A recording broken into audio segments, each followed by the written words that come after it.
একটা সাম্রাজ্য যখন ভাঙে সেটা একদিনে ভাঙে না, ভাঙে ধীরে ধীরে, একটু একটু করে ভেতর থেকে পচে।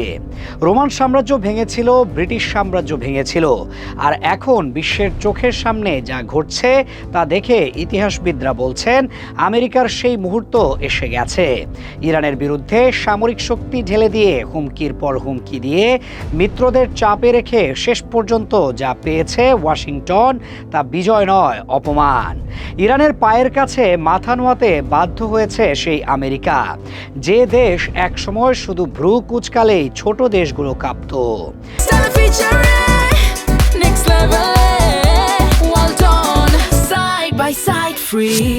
দীর্ঘদিন ধরে ওয়াশিংটন নিজেকে উপস্থাপন করে আসছিল আন্তর্জাতিক শৃঙ্খলার রক্ষক হিসেবে, কিন্তু ইরানে সামরিক হামলার পর সেই মুখোশ খসে পড়েছে চিরতরে। এখন বিশ্বের বহু দেশ আমেরিকাকে স্থিতিশীলতার শক্তি হিসেবে নয়, বরং আগ্রাসী আধিপত্যবাদী শক্তি হিসেবে দেখছে। কূটনীতি আর আন্তর্জাতিক আইনকে পাশ কাটিয়ে শুধু পেশি দেখানোর যে অহংকার, সেটা আমেরিকার নৈতিক অবস্থানকে এতটাই তলানিতে নামিয়ে দিয়েছে যে দশকের পর দশক ধরে গড়ে ওঠা বিশ্বাস এখন ধুলোয় মিশে গেছে। ন্যাটোর ভেতরেই তৈরি হয়েছে গভীর ফাটল। ইউরোপের প্রভাবশালী দেশগুলো সরাসরি সামরিক সমর্থন দিতে মুখের উপর না বলে দিয়েছে। ইরান সংকটের জেরে বৈশ্বিক জ্বালানি বাজারে যে অস্থিরতা তৈরি হয়েছে তার আঁচ লেগেছে সবখানে।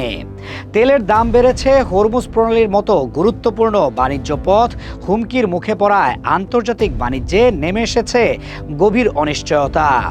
একসময় যে উপসাগরীয় দেশগুলো মার্কিন নিরাপত্তা ছাতার নিচে নিশ্চিন্তে ছিল, তারাও এখন সরে গেছে নিরাপদ দূরত্বে।